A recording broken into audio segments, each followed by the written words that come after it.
Thank you, note person. I did a whole...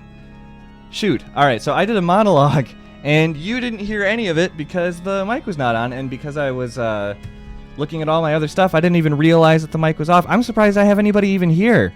5 souls. Actually 4. One of them is me watching it on a second computer to make sure that the sound is working, which obviously I didn't do. So let's try that again. Yep.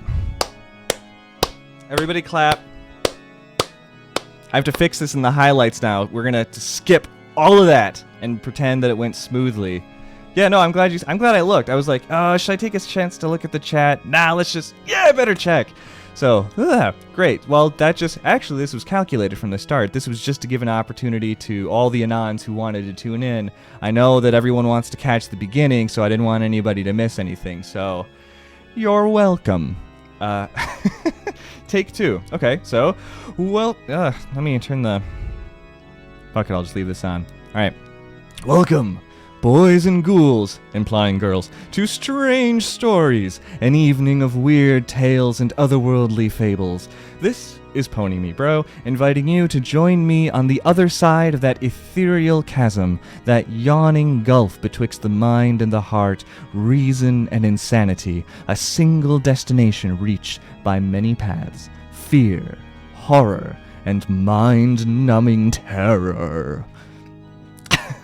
After the last episode, I sent a link to a couple of the guys in Clop asking for feedback since, like any American male with an internet connection and a microphone, I crave attention and validation from my friends.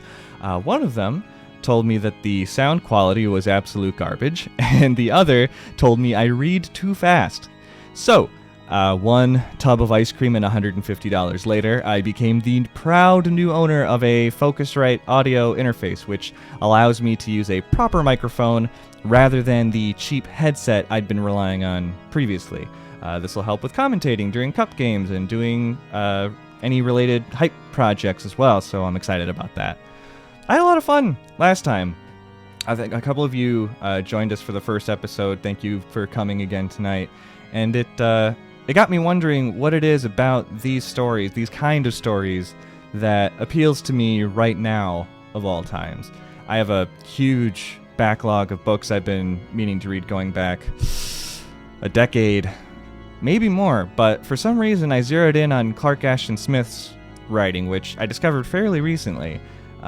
There's obvious reasons why it might appeal to someone: his outstanding command of the English language, his instinct for crafting and mounting suspense, the cosmic breadth of his truly fantastical imagination.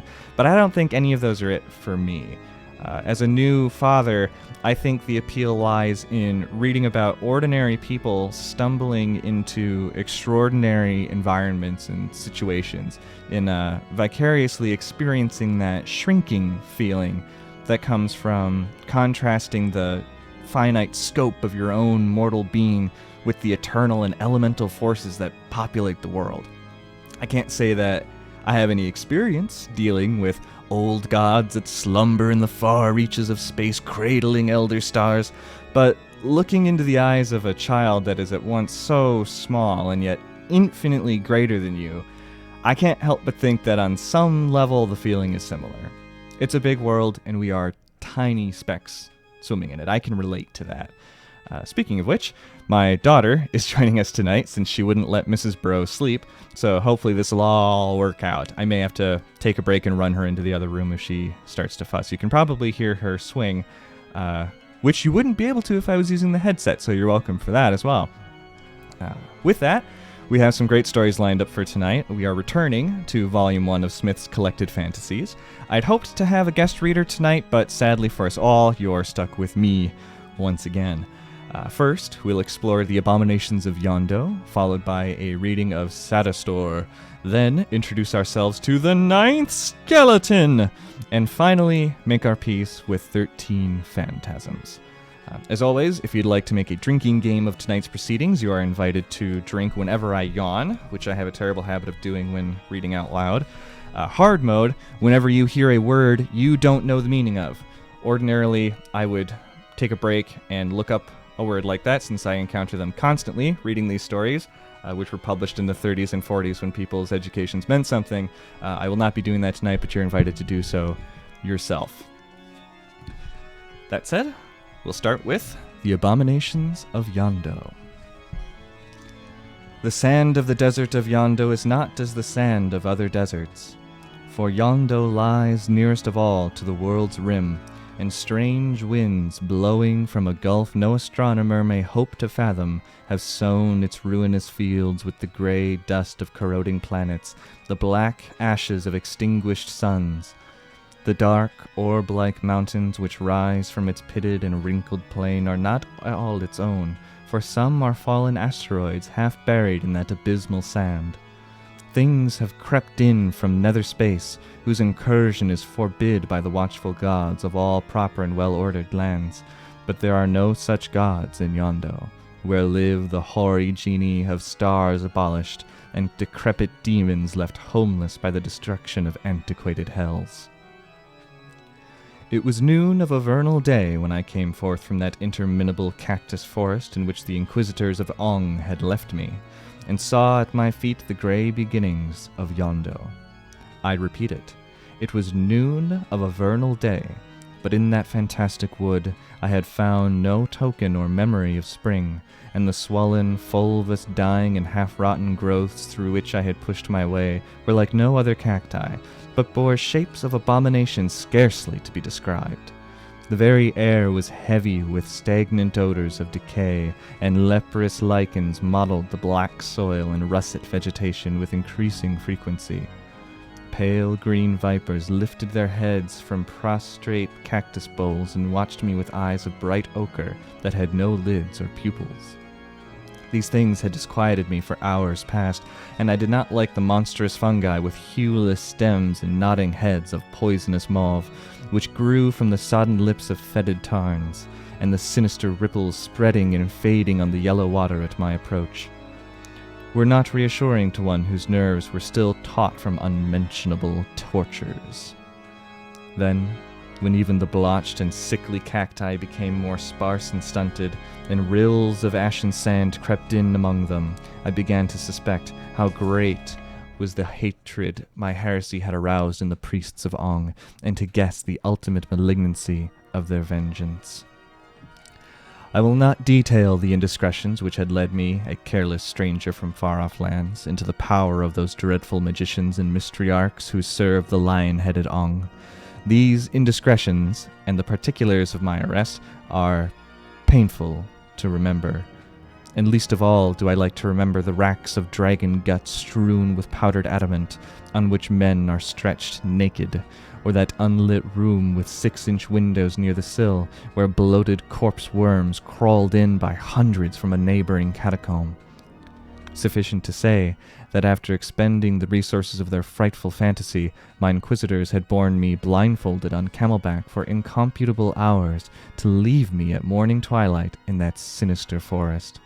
I was free, they told me, to go whither I would, and in token of the clemency of Ong, they gave me a loaf of coarse bread and a leathern bottle of rank water by way of provision. It was at noon of the same day that I came to the desert of Yondo. So far, I had not thought of turning back, for all the horror of those rotting cacti or the evil things that dwelt among them. Now I paused, knowing the abominable legend of the land to which I had come, for Yondo is a place where few have ventured wittingly and of their own accord. Fewer still have returned, babbling of unknown horrors and strange treasure, and the lifelong palsy which shakes their withered limbs, together with the mad gleam in their starting eyes beneath whitened brows and lashes, is not an incentive for others to follow in their footsteps. So it was that I hesitated on the verge of those ashen sands, and felt the tremor of a new fear in my wrenched vitals. It was dreadful to go on, and dreadful to go back, for I felt sure that the priests had made provision against the latter contingency. So, after a while, I went forward, sinking at each step in a loathly softness, and followed by certain long-legged insects that I had met among the cacti. These insects were the color of a week-old corpse, and were as large as tarantulas, but when I turned and trod upon the foremost, a mephitic stench arose that was more nauseous even than their color. So, for the nonce, I ignored them as much as possible. Indeed, such things were minor horrors in my predicament. Before me, under a huge sun of sickly scarlet, Yondo reached interminable as the land of a hashish dream against the black heavens. Far off, on the utmost rim, were those orb-like mountains of which I have told, but in between were awful blanks of grey desolation, and low, treeless hills like the backs of half-buried monsters. Struggling on, I saw great pits where meteors had sunk from sight, and diverse-colored jewels that I could not name glared or glistened from the dust. There were fallen cypresses that rotted by crumbling mausoleums, on whose lichen-blotted marble fat chameleons crept with royal pearls in their mouths. Hidden by the low ridges were cities of which no stela remained unbroken, immense and immemorial cities lapsing shard by shard, atom by atom, to feed infinities of desolation. I dragged my torture-weakened limbs over vast rubbish heaps that had once been mighty temples, and fallen gods frowned in rotting samite, or leered in riven porphyry at my feet. Over all was an evil silence, broken only by the satanic laughter of hyenas and the rustling of adders and thickets of dead thorn, or antique gardens given to the perishing nettle and fumitory. Topping one of the many mound-like ridges, I saw the waters of a weird lake, unfathomably dark and green as malachite, and set with bars of profulgent salt. These waters lay far beneath me in a cup-like basin, but almost at my feet on the wave-worn slopes were heaps of that ancient salt, and I knew that the lake was only the bitter and ebbing dregs of some former sea. Climbing down, I came to the dark waters and began to lave my hands, but there was a sharp and corrosive sting in that immemorial brine, and I desisted quickly, preferring the desert dust that had wrapped around me like a slow shroud. Here I decided to rest for a little, and hunger forced me to consume part of the meager and mocking fare with which I had been provided by the priests. It was my intention to push on, if my strength would allow, and reach the lands that lie to the north of Yondo. These lands are desolate, indeed, but their desolation is of a more usual order than that of Yondo, and certain tribes or nomads have been known to visit them occasionally. If fortune favored me, I might fall in with one of these tribes. The scant fare revived me, and for the first time in weeks of which I had lost all reckoning, I heard the whisper of a faint hope. The corpse-colored insects had long since ceased to follow me, and so far, despite the eeriness of that sepulchral silence and the mounded dust of timeless ruin, I had met nothing half so horrible as those insects. I began to think that the terrors of Yondo were somewhat exaggerated. It was then that I heard a diabolical chuckle on the hillside above me. The sound began with a sharp abruptness that startled me beyond all reason, and continued endlessly, never varying its single note, like the mirth of some idiotic demon. I looked up and saw the mouth of a dark cave, fanged with green stalactites, which I had not perceived before. The sound appeared to come from within this cave. With a fearful intentness, I stared at the black opening. The chuckle grew louder, but for a while I could see nothing. At last I caught a whitish glimmer in the darkness. Then, with all the rapidity of nightmare, a monstrous thing emerged. It had a pale, hairless, egg-shaped body, large as that of a gravid she-goat, and this body was mounted on 9 long, wavering legs with many flanges, like the legs of some enormous spider. The creature ran past me to the water's edge, and I saw that there were no eyes in its oddly sloping face, but 2 knife-like ears rose high above its head, and a thin, wrinkled snout hung down across its mouth, whose flabby lips, parted in that eternal chuckle, revealed rows of bat's teeth. It drank avidly of the bitter lake. Then, with thirst satisfied, it turned and seemed to sense my presence, for the wrinkled snout rose and pointed toward me, sniffing audibly. Whether the creature would have fled or whether it meant to assail me, I do not know, for I could bear the sight no longer, but ran with trembling limbs amid the massive boulders and great bars of salt along the lake shore. Utterly breathless, I stopped at last and saw that I was not pursued. I sat down, still trembling, in the shadow of a boulder, but I was to find little respite, for now began the second of those bizarre adventures which forced me to believe all the mad legends I had heard. More startling even than that diabolical chuckle was the scream that rose at my very elbow from the salt-compounded sand, the scream of a woman possessed by some atrocious agony, or helpless in the grip of devils. Turning, I beheld a veritable Venus, naked in a white perfection that could fear no scrutiny, but immersed to her navel in the sand. Her terror-widened eyes implored me, and her lotus hands reached out with beseeching gesture. I sprang to her side and touched a marble statue, whose carven lids were drooped in some enigmatic dream of dead cycles, and whose hands were buried with the lost loveliness of hips and thighs. Again I fled, shaken with a new fear, and again I heard the scream of a woman's agony, but I did not turn once more to see the imploring eyes and hands. Up the long slope to the north of that accursed lake, stumbling over boulders of basanite and ledges that were sharp with verdigris-covered metals, floundering in pits of salt or innominable ashes, on terraces wrought by the receding tide in ancient eons, I fled as a man flees from dream to baleful dream of some cacodemoniacal night. At whiles there was a cold whisper in my ear, which did not come from the wind of my flight, and looking back as I reached one of the upper terraces, I perceived a singular shadow that ran pace by pace with my own. This shadow was not the shadow of a man, nor ape, nor any known beast. The head was too grotesquely elongated, the squat body too gibbous, and I was unable to determine whether the shadow possessed 5 legs, or whether what appeared to be the 5th was merely a tail.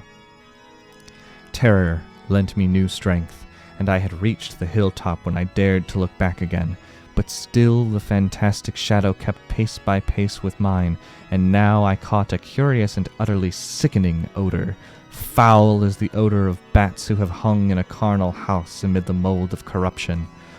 I ran for leagues, while the red sun slanted above the asteroidal mountains to the west, and the weird shadow lengthened with mine but kept always at the same distance behind me.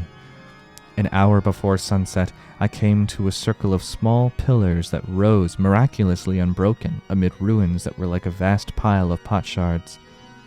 As I passed among these pillars, I heard a whimper, like the whimper of some fierce animal between rage and fear, and saw that the shadow had not followed me within the circle. I stopped and waited, conjecturing at once that I had found a sanctuary my unwelcome familiar would not dare to enter, and in this the action of the shadow confirmed me.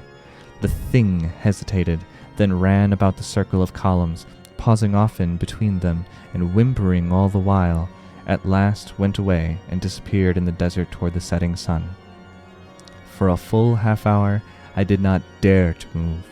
Then, in the imminence of night, with all its probabilities of fresh terror, urged me to push on as far as I could to the north, for I was now in the very heart of Yondo, where demons or phantoms might dwell who would not respect the sanctuary of the unbroken columns. Now as I toiled on, the sunlight altered strangely, for the red orb nearing the mounded horizon sank and smoldered in a belt of miasmal haze, where floating dust from all the shattered fanes and necropoli of Yondo was mixed with evil vapors coiling skyward from black enormous gulfs lying beyond the utmost rim of the world. In that light the entire waste, the rounded mountains, the serpentine hills, the lost cities, were drenched with phantasmal and darkening scarlet. Then, out of the north, where shadows mustered, there came a curious figure, a tall man, fully caparisoned in chainmail, or rather, what I assumed to be a man. As the figure approached me, clanking dismally at each step on the sharded ground, I saw that its armor was of brass mottled with verdigris. and a cask of the same metal, furnished with coiling horns and a serrate comb, rose high above its head. I say its head, for the sunset was darkening and I could not see clearly at any distance, but when the apparition came abreast, I perceived that there was no face beneath the brows of that bizarre helmet, whose empty edges were outlined for a moment against the smoldering light. Then the figure passed on, still clanking dismally, and vanished.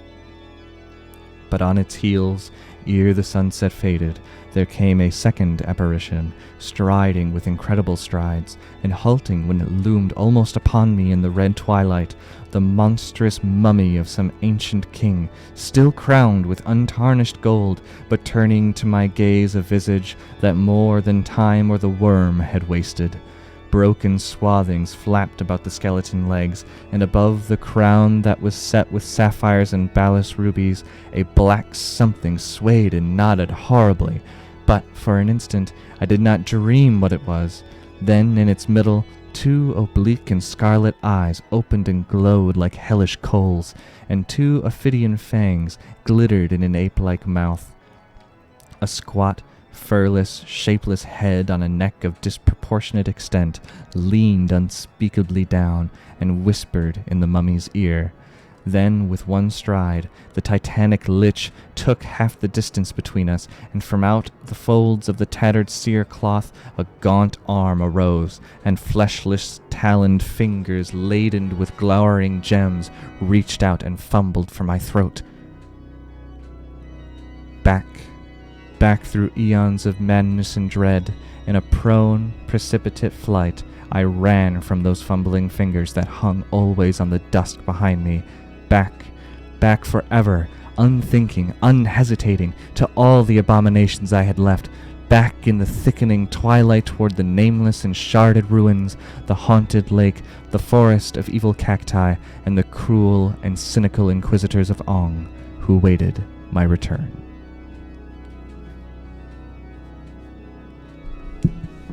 That was the Abominations of Yondo. Next up, we're going to do Sadister. I think I have to move Baby Bro to the other room, so we're going to take a short break while I do that, and I will be right back. In the meantime, you can continue to enjoy a little bit of Bach.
That joke's on you. Were you here at the start when I was saying something and the mic was off the whole time? Yeah, that was a hoot.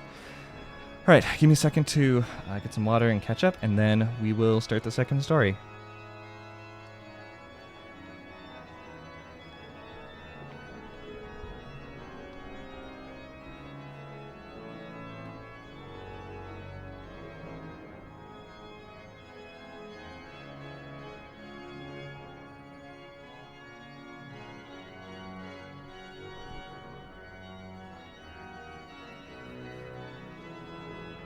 Yeah, no, I totally get that. I mean, it's part of what gave me this idea was that I realized that when I was watching, say, Boris or German Bro do a comfy stream, I wasn't actually watching them like 80% of the time.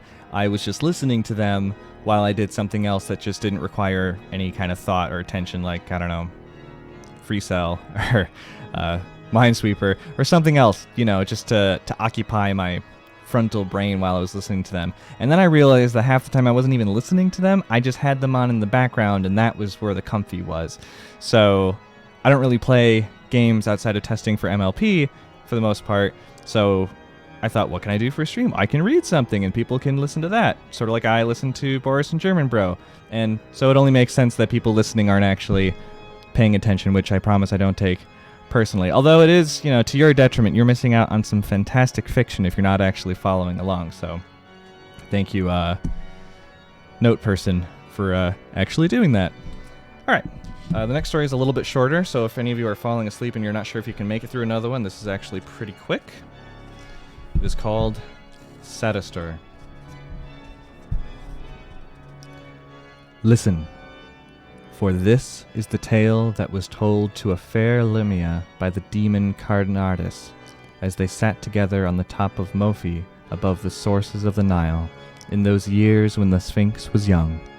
Now the Lamia was vexed, for her beauty was grown an evil legend in both Thebes and Elphanetine, so that men were become fearful of her lips and cautious of her embrace, and she had no lover for almost a fortnight. She lashed her serpentine tail on the ground, and moaned softly, and wept those mythical tears which a serpent weeps, and the demon told this tale for her comforting. Long, long ago, in the red cycles of my youth, said Carnardus, I was like all young demons, and was prone to use the agility of my wings in fantastic flights, to hover and poise like a gear eagle above Tartarus and the pits of Python, or to lift the broad blackness of my vans on the orbit of stars. I have followed the moon from evening twilight to morning twilight, and I have gazed on the secrets of that Medusian face which she averts eternally from the earth. I have read through filming ice the Ithyphalic runes on columns yet extant in her deserts, and I know the hieroglyphs which solve forgotten riddles or hint Ionian histories on the walls of her cities taken by ineluctable snow. I have flown through the triple ring of Saturn, and have mated with lovely basilisks on isles towering league high from stupendous oceans where each wave is like the rise and fall of Himalayas.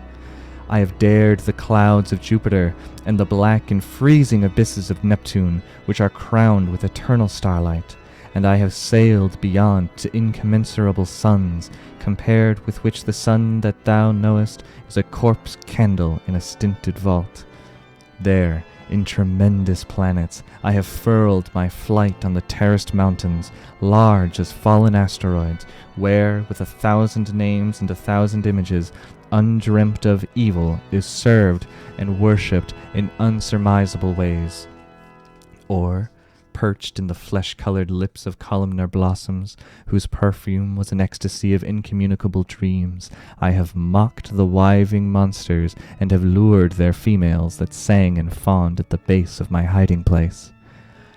Now, in my indefatigable questing among the remoter galaxies, I came one day to that forgotten and dying planet which, in the language of its unrecorded peoples, was called Sadistor.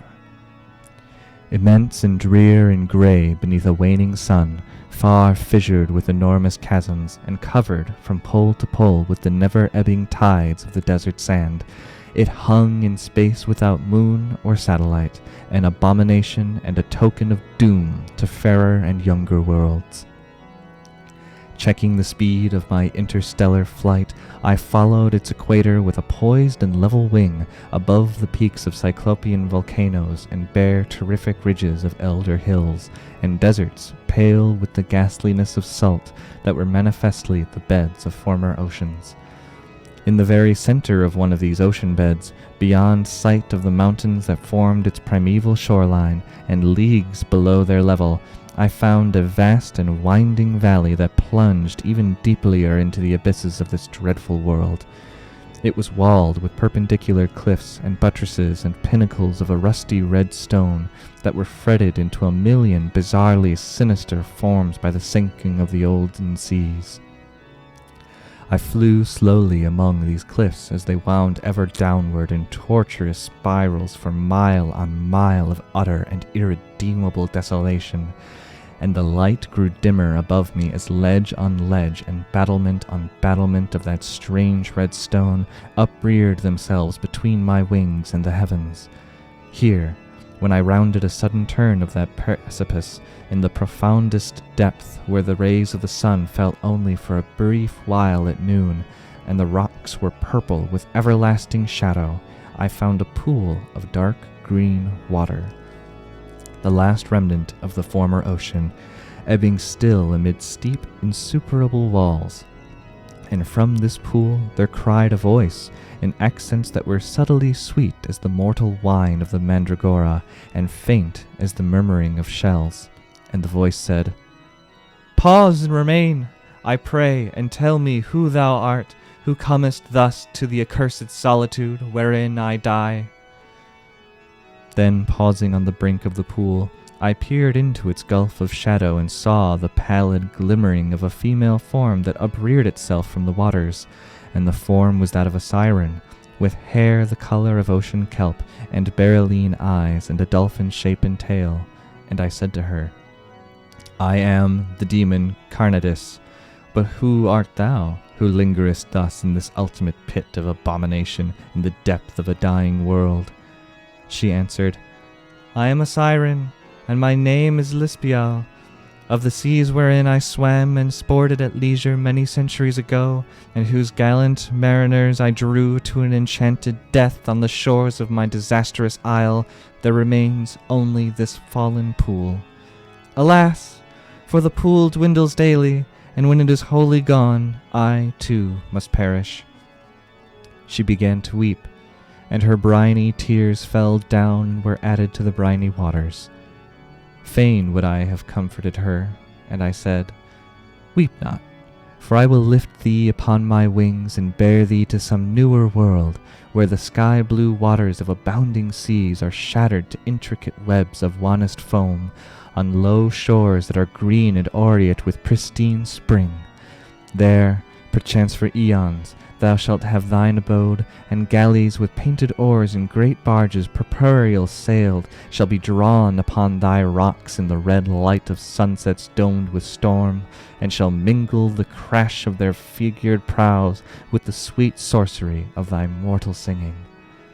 But she still wept, and would not be comforted, crying, "Thou art kind, but this would avail me not, for I was born of the waters of this world, and with its waters I must die.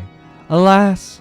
My lovely seas that ran in unbroken sapphire from shores of perennial blossoms to shores of everlasting snow! Alas!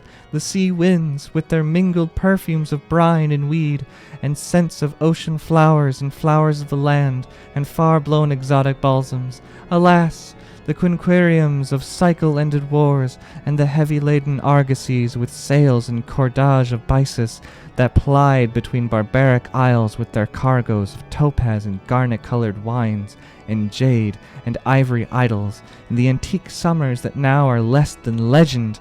Alas! The dead captains, the beautiful dead sailors that were borne by the ebbing tide to my couches of amber seaweed in my caverns underneath a cedared promontory.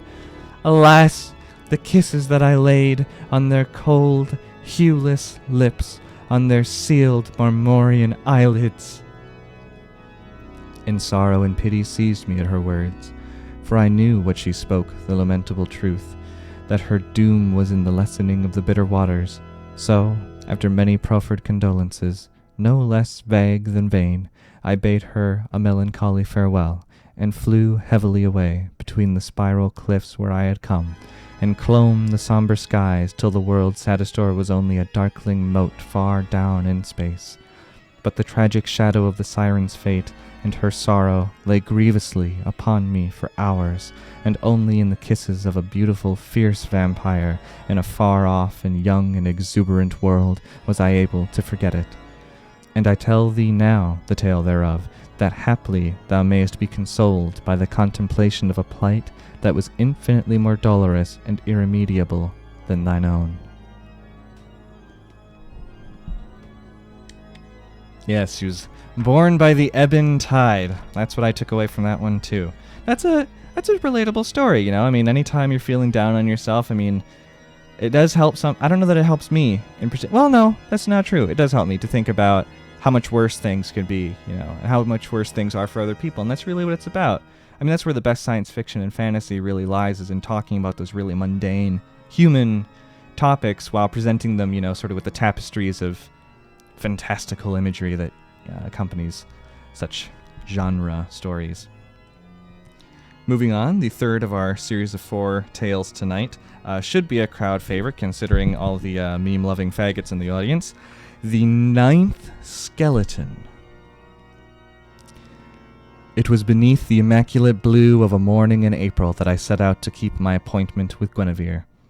We had agreed to meet on Boulder Ridge, at a spot well known to both of us, a small and circular field surrounded with pines and full of large stones, midway between her parents' home at Newcastle and my cabin on the northeastern extremity of the ridge, near Auburn. Guinevere is my fiancée. It must be explained that at the time of which I write, there was a certain amount of opposition on the part of her parents to the engagement, an opposition since happily withdrawn. In fact, they had gone so far as to forbid me to call, and when Guinevere and I could see each other only by stealth and infrequently. The ridge is a long and rambling moraine, heavily strewn in places with boulders, as its name implies, and with many outcroppings of black volcanic stone. Fruit ranches cling to some of its slopes, but scarcely any of the top is under cultivation, and much of the soil, indeed, is too thin and stony to be arable. With its twisted pines, often as fantastic in form as the cypresses of the California coast, and its gnarled and stunted oaks, the landscape has a wild and quaint beauty, with more than a hint of the Japanese-esque in places. It is perhaps 2 miles from my cabin to the place where I was to meet Guinevere. Since I was born in the very shadow of Boulder Ridge, and have lived upon or near it for most of my 30-odd years, I am familiar with every rod of its lovely and rugged extent, and, previous to that April morning, would scarcely have refrained from laughing if anyone had told me I could possibly lose my way.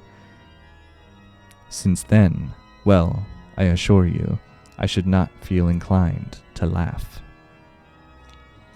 Truly, it was a morning made of the trysts of lovers. Wild bees were humming busily in the patches of clover, and in the cinnathus bushes with their great masses of white flowers, whose strange and heavy perfume intoxicated the air. Most of the spring blossoms were abroad: cyclamen, yellow violet, poppy, wild hyacinth, and woodland star, and the green of the fields was opalescent with their colors.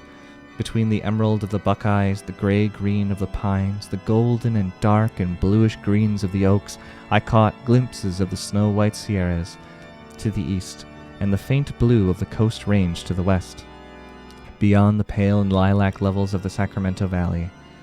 Following a vague trail, I went onward across open fields where I had to thread my way among clustering boulders. My thoughts were all of Guinevere, and I looked only with a casual and desultory eye at the picturesqueness and vernal beauty that environed my path. I was halfway between my cabin and the meeting place when I became suddenly aware that the sunlight had darkened, and glanced up, thinking, of course, that an April cloud, appearing unobserved from beyond the horizon, had passed across the sun. Imagine, then, my surprise when I saw that the azure of the entire sky had turned to a dun and sinister brown, in the midst of which the sun was clearly visible, burning like an enormous round red ember. Then, something strange and unfamiliar in the nature of my surroundings, which I was momentarily at a loss to define, forced itself upon my attention, and my surprise became a growing consternation. I stopped and looked about me, and realized, incredible as it seemed, that I had lost my way, for the pines on either hand were not those that I had expected to see. They were more gigantic, more gnarled than the ones I remembered, and their roots writhed in wilder and more serpentine contortions from a soil that was strangely flowerless. and where even the grass grew only in scanty tufts. There were boulders large as druidic monoliths, and the forms of some of them were such as one might see in a nightmare. Thinking, of course, that it must all be a dream, but with a sense of utter bewilderment which seldom if ever attends the absurdities and monstrosities of nightmare, I sought in vain to orient myself and to find some familiar landscape in the bizarre scene that lay before me. A path, broader than the one I had been following, but running in what I judged to be the same direction, wound on among the trees. It was covered with a grey dust, which, as I went forward, became deeper and displayed footprints of a singular form, footprints that were surely too attenuate, too fantastically slender to be human, despite their 5-toe marks. Something about them, I know not what, something in the nature of their very thinness and elongation, made me shiver. Afterwards, I wondered why I had not recognized them for what they were, but at the time, no suspicion entered my mind, only a vague sense of disquietude, an indefinable trepidation. As I proceeded, the pines amid which I passed became momentarily more fantastic and more sinister in the contortions of their boughs and boles and roots. Some were like leering hags, others were obscenely crouching gargoyles. Some appeared to writhe in an eternity of hellish torture, others were convulsed as with a satanic merriment.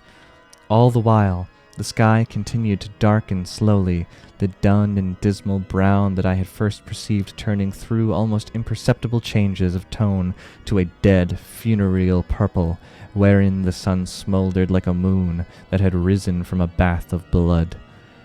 The trees and the whole landscape were saturated with this macabre purple, were immersed and steeped in its unnatural gloom.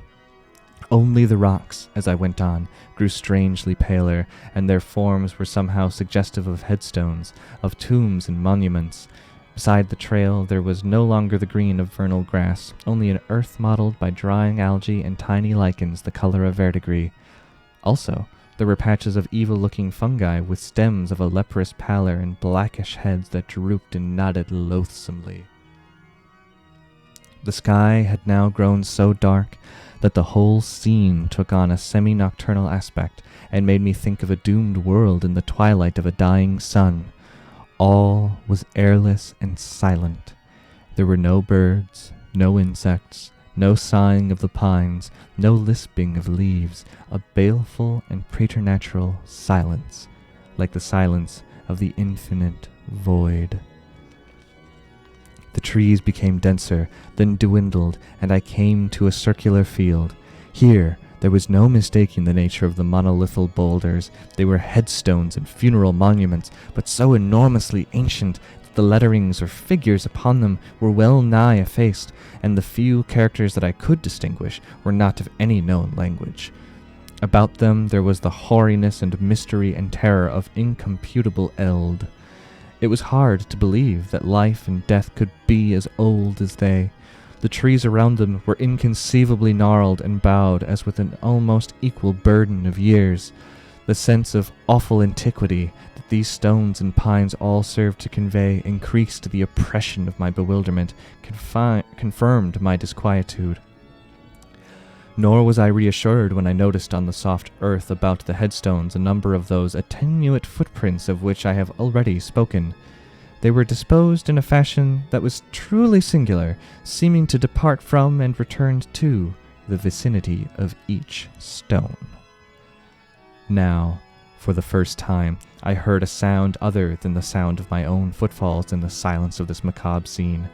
Behind me, among the trees, there was a faint and evil rattling. I turned and listened. There was something in these sounds that served to complete the demoralization of my unstrung nerves, and monstrous fears, abominable fancies, trooped like the horde of a witch's sabbat through my brain. The reality that I was now to confront was no less monstrous. There was a whitish glimmering in the shadow of the trees, and a human skeleton, bearing in its arms the skeleton of an infant, emerged and came toward me. Intent as on some ulterior cryptic purpose, some carnal errand not to be surmised by the living, it went by with a tranquil pace, an effortless and gliding tread, in which, despite my terror and stupefaction, I perceived a certain horrible and feminine grace. I followed the apparition with my eyes as it passed among the monuments without pausing, and vanished in the darkness of the pines on the opposite side of the field. No sooner had it gone than a second, almost bearing in its arms an infant skeleton, appeared and passed before me in the same direction and with the same abominable and loathsome grace of movement. A horror that was more than horror, a fear that was beyond fear, petrified all my faculties, and I felt as if I were weighted down by some ineluctable and insupportable burden of nightmare. Before me, skeleton after skeleton, each precisely like the last, with the same macabre lightness and ease of motion, each carrying its pitiful infant, emerged from the shadow of the ancient pines and followed where the first had disappeared, intent as on the same cryptic errand. One by one they came, till I had counted 8. Now I knew the origin of the bizarre footprints whose attenuation had disturbed and troubled me. When the 8th skeleton had passed from sight, my eyes were drawn as by some irresistible impulsion to one of the nearer headstones, beside which I was amazed to perceive what I had not noticed before, a freshly opened grave, gaping darkly in the soft soil. Then, at my elbow, I heard a low rattling, and the fingers of a fleshless hand plucked lightly at my sleeve. A skeleton was beside me, differing only from the others through the fact that it bore no infant in its arms. With a lipless and ingratiating leer, it plucked again at my sleeve, as if to draw me toward the open grave, and its teeth clicked as if it were trying to speak. My senses and my brain, aswirl with vertiginous terror, could endure no more. I seemed to fall and fall through deeps of infinite eddying blackness with the clutching terror of those fingers upon my arm, till consciousness was left behind in my descent. When I came to, Guinevere was holding me by the arm, concern and puzzlement upon her sweet oval face, and I was standing among the boulders of the field appointed for our rendezvous. "What on earth is the matter with you, Herbert?" she queried anxiously. "Are you ill? You were standing here in a daze when I came, and didn't seem to hear or see me when I spoke to you, and I really thought you were going to faint when I touched your arm."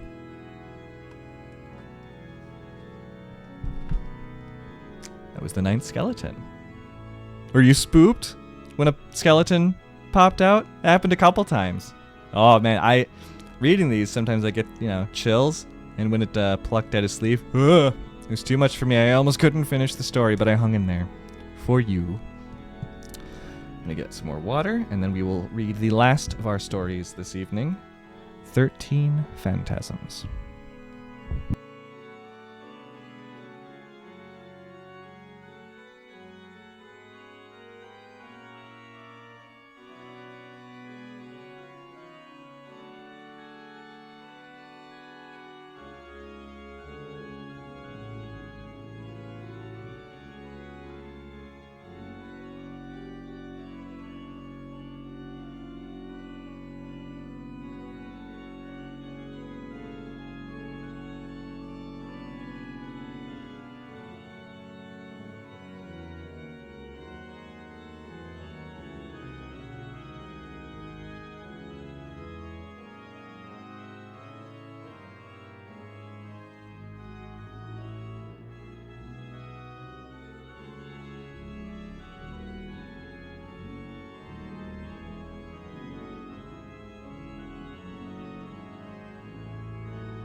And we're back. Sorry, I had to make sure there wasn't a skeleton in the room with me. The last of our stories this evening. Not the last incantation. We did that one last time. Where is it?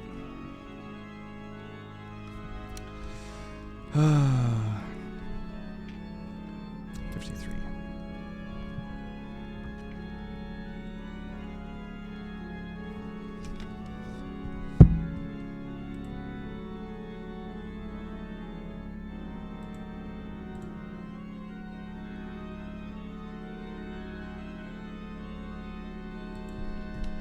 Okay. I have been faithful to thee, Sinara, in my fashion. John Alvington tried to raise himself a little on the pillow as he murmured in his thoughts the long, familiar refrain of Dowson's lyric, but his head and shoulders fell back in an overflooding helplessness, and there trickled through his brain like a thread of icy water the realization that perhaps the doctor had been right. Perhaps the end was indeed imminent. He thought briefly of embalming fluids, immortelles, coffin nails, and falling sods, but such ideas were quite alien to his trend of mind, and he preferred to think of Elspeth. He dismissed his mortuary musings with an appropriate shudder. Ugh. He often thought of Elspeth these days, but of course he had never really forgotten her at any time. Many people called him a rake, but he knew, and had always known, that they were wrong. It was said that he had broken, or materially dented, the hearts of 12 women, including those of his 2 wives, and strangely enough, in view of the exaggerations commonly characteristic of gossip, the number was correct. Yet he, John Alvington, knew to a certainty that only one woman, whom no one reckoned among the 12, had ever really mattered in his life. He had loved Elspeth and no one else. He had lost her through a boyish quarrel which was never made up, and she had died a year later. The other women were all mistakes, mirages. They had attracted him only because he fancied for varying periods that he had found in them something of Elspeth. He had been cruel to them, perhaps, and most certainly he had not been faithful. But in forsaking them, had he not been all the truer to Elspeth? Somehow his mental image of her was more distinct today than in years. As if a gathering dust had been wiped away from a portrait, he saw with strange clearness the elven teasing of her eyes and the light tossing of brown curls that always accompanied her puckish laughter.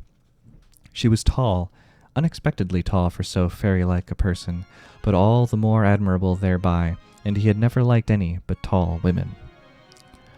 How often he had been startled, as if by a ghost, in meeting some women with a similar mannerism, a similar figure or expression of eyes or cadence of voice, and how complete had been his disillusionment when he came to see the unreality and fallaciousness of the resemblance, how irreparably she, the true love, had come sooner or later between him and all the others. He began to recall things that he had almost forgotten, such as the carnelian cameo brooch she had worn on the day of their first meeting, and a tiny mole on her left shoulder, of which he had once had a glimpse when she was wearing a dress unusually low-necked for that period. He remembered, too, the plain gown of pale green that clung so deliciously to her slender form on that morning when he had flung away with a curt goodbye, never to see her again. Never, he thought to himself, had his memory been so good. Surely the doctor was mistaken, for there was no failing of his faculties. It was quite impossible that he should be mortally ill when he could summon all his recollections of Elspeth with such ease and clarity. Now he went over all the days of their 7 months' engagement, which might have ended in a felicitous marriage if it had not been for her propensity to take unreasonable offense, and for his own answering flash of temper and want of conciliatory tactics in the crucial quarrel. How near, how poignant it all seemed. He wondered what malign providence had ordered their parting, and had sent him on a vain quest from face to illusory face for the remainder of his life. He could not remember the other women, only that he had somehow dreamed for a little while that they resembled Elspeth. Others might consider him a Don Juan, but he knew himself for a hopeless sentimentalist, if there ever had been one. What was that sound, he wondered. Had someone opened the door of the room? It must be the nurse, for no one else came at that hour in the evening. The nurse was a nice girl, though not at all like Elspeth. He tried to turn a little so that he could see her, and somehow succeeded by a titanic effort altogether disproportionate to the feeble movement.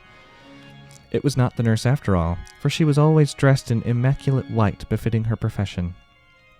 This woman wore a dress of cool, delectable green, pale as the green of a shoaling sea-water.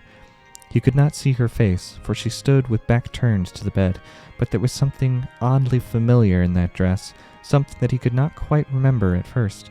Then, with a distinct shock, He knew that it resembled the dress worn by Elspeth on the day of their quarrel, the same dress he had been picturing to himself a little while before.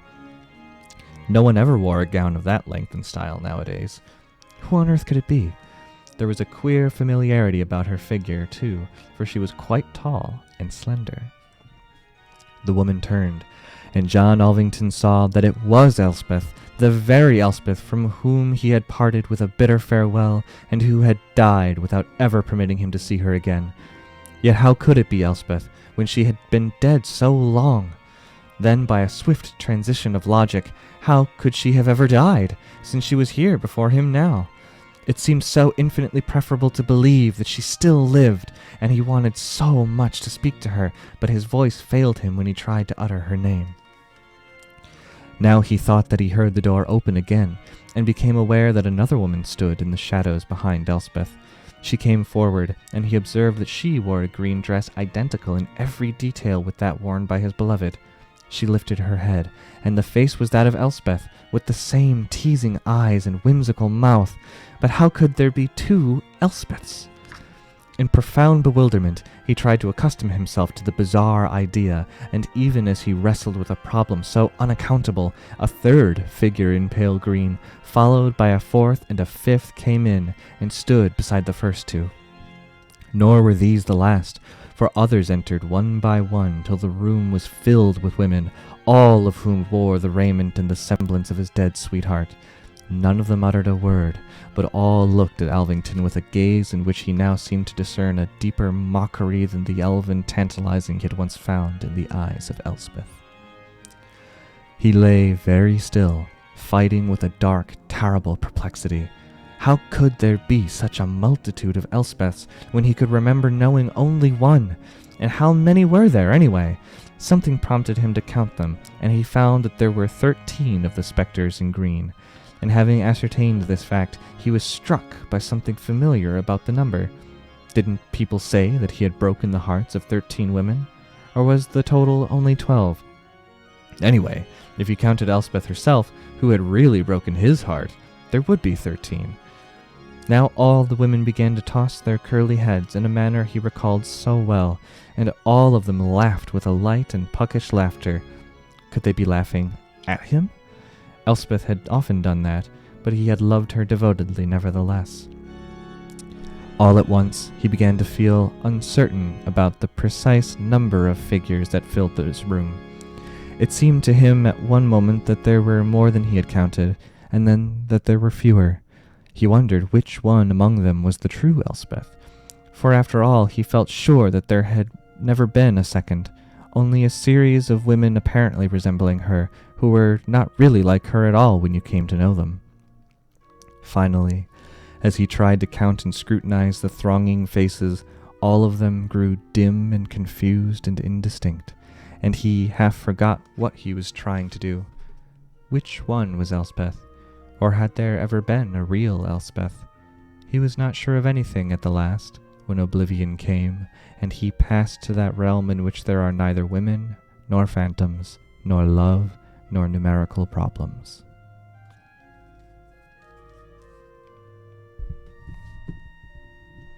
"13 Phantasms."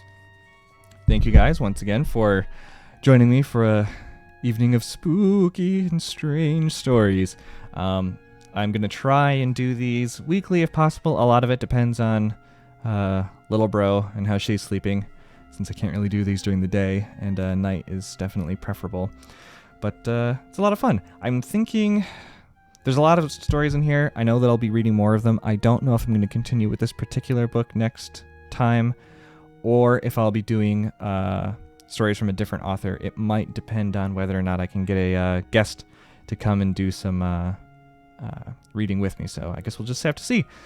If this is up your alley and you haven't already, make sure to subscribe so you get the little email notifications letting you know that we're live, because it's just stories. If you ever miss an episode, I try to edit highlights so that you can get all the good stuff. Good. And you can put that on whenever. It's not like the live experience makes it that much better unless you're a shitposter in the Twitch chat, which, let's be honest, all of us are. If you're here, you should post in the Twitch chat. So yeah, try to tune in. Thanks again, and I will see you guys soon.